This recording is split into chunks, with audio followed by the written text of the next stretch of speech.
Welcome back. This video is part of a series on the basics of texturing in Maya and Photoshop. In this video, we will be adding some finishing details to our diffuse texture map that was created in the previous video. To do this, we will be creating lines to define the gap between boards, adding in some nails, and finishing up with some personal touches like paint and labels. Back in Photoshop, I'm going to take a moment before I move on to clean up my layers and make some slight adjustments to my image.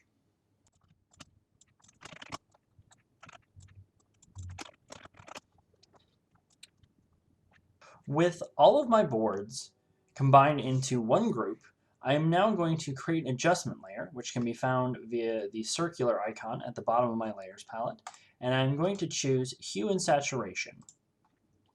This will allow me to increase the saturation of the boards that I've already created.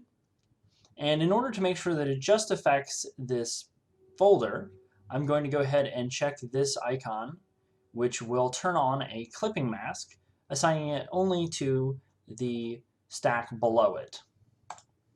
I'm going to set this to colorize so that it will overlay a particular color, which I can then blend in. Setting the layer blend mode to color and reducing the opacity to what is necessary, I can get a little bit more of a healthier look to my wood texture than before.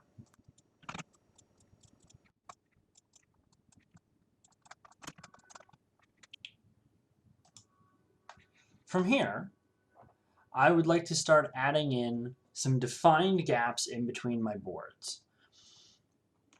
In some areas, those breaks have been clearly defined by the images that I've already used, and in others are not as clearly defined.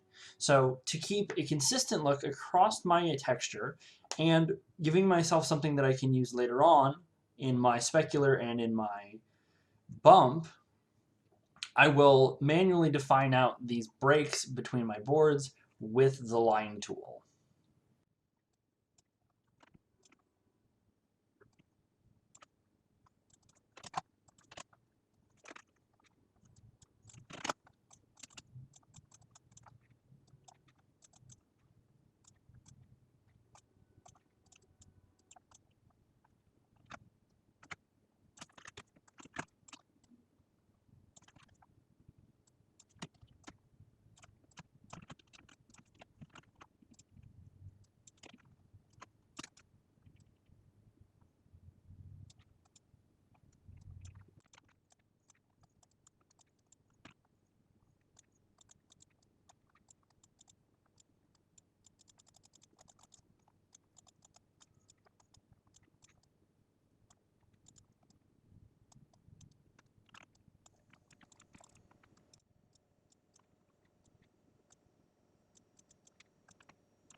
Just like the boards that I've created, I can also reutilize the layouts of the lines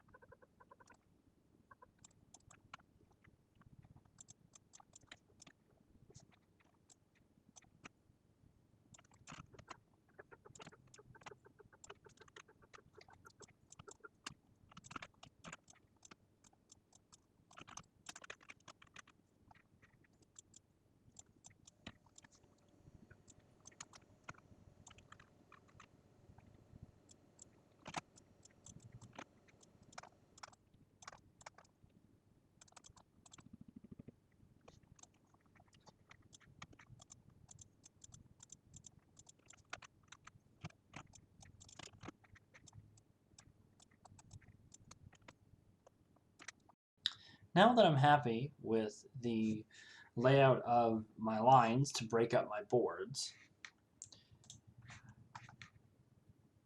I can take the boards themselves, hide them for a moment, and I'm going to come in and lay out a few gray circles to represent nails on my texture.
And just to make things a little bit more visible, I'll go ahead and do an adjustment layer on my nails. But first I'm going to duplicate them. I'm going to hit Control E to combine them all into one layer. I'm going to hide the one behind it. And actually in this case, instead of doing an adjustment layer, I'll just go ahead and darken up the color till we have a little bit of a pop there. And as well, I'm going to choose a layer effect, in this case a bevel and emboss. And I'm going to use this to get a little bit of a three-dimensional look to these. And I want to make this a bit smaller.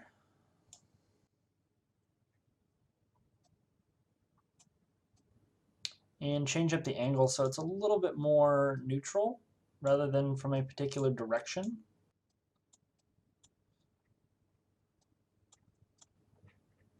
And I can take the layer effect and reduce the opacity of it.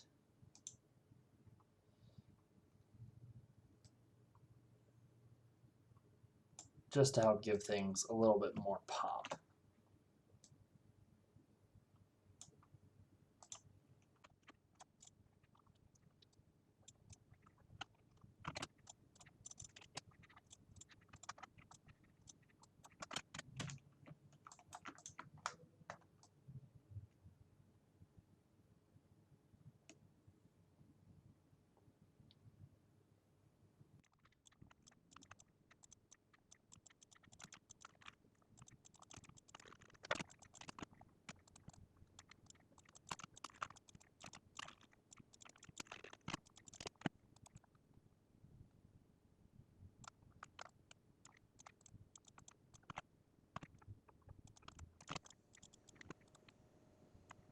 Now that I have my boards more evenly defined, now is the point to start adding in some extra details.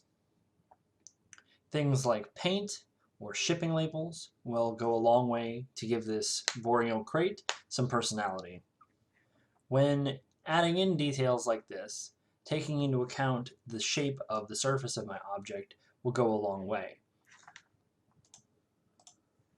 Say, for example, I want to have a painted image on the side here, making sure that I know which side that I'm looking at, which in this case is the one up here.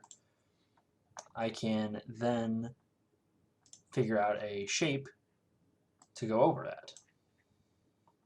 Just like everything else that I'm working on, I'm going to try to keep things nice and organized and make myself a new folder and a new layer in order to keep this separated.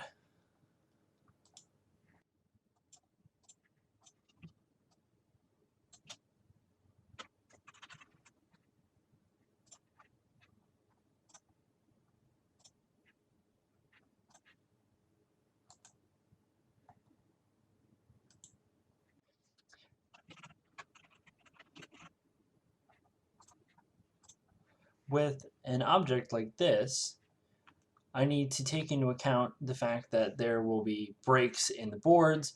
Now I could go ahead and rearrange this folder so that it's below the lines, so there's no problem there. But I want to go ahead and give it a little bit of extra wear and tear so that it feels like it actually has been there. So using my eraser tool and a sort of rough brush at a slightly reduced opacity, I can get a little bit of the paint scratched off along the places that the boards don't exist. So if somebody were to be, say, spray painting this or going along with a stencil, the paint would probably not fall into the places in between the boards, and it would be less likely to fill those spaces. Now as well, just to give this a little bit of extra personality, I'll go along and just sort of rough up the corners a little bit, just so that it doesn't look like it's a perfectly brand new looking crate. Everything else about the wood texture and everything else, it seems like it's been sitting around for a little while, so we'll keep that consistent.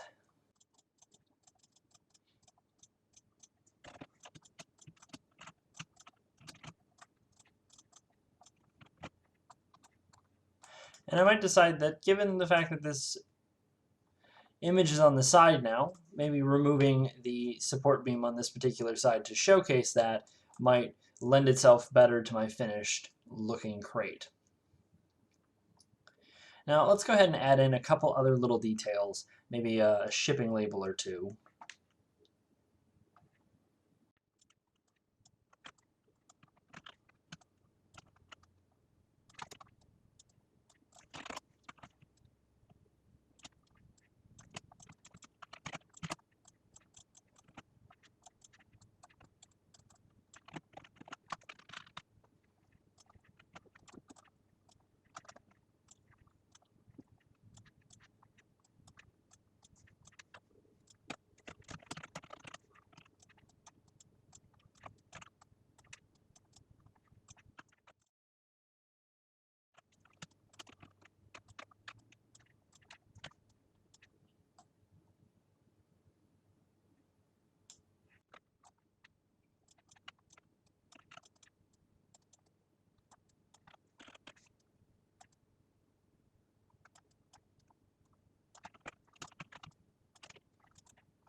With those details added, from here we can make them pop even more by integrating them into a specular and a bump texture. In the next video, we will be looking at how to make the surface of our object reflect light the same way the physical materials would via the specular map. Thanks for watching, and see you next time.